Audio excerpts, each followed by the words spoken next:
আজ প্রতিটা বাঙালির মন খারাপ, প্রত্যেকের মন আজকে ভার।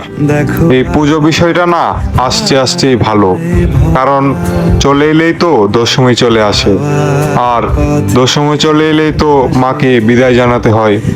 কিন্তু এই এত দুঃখ, এত কষ্ট কি শুধু আমাদের ছেড়ে যেতে মায়ের কষ্ট হয় না?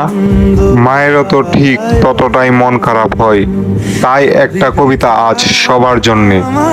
মাগো তুমি আসছো আসছো, শুনতে লাগে বেশ, চলে এলেই কেমন যেন পালিয়ে যাওয়ার রেশ।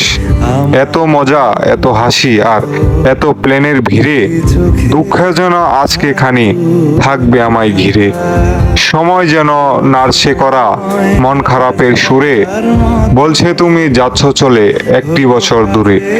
বিজয়ের এই বিচ্ছেদে মা চাইছি তোমায় খুব, আজকে থেকেই শুরু তোমার অপেক্ষাতে ডুব। বিজয়া তো আজ পেরোলেই কালকে হবে বাসি, আসবে তুমি সামনের বছর তাই মুখে হাসি।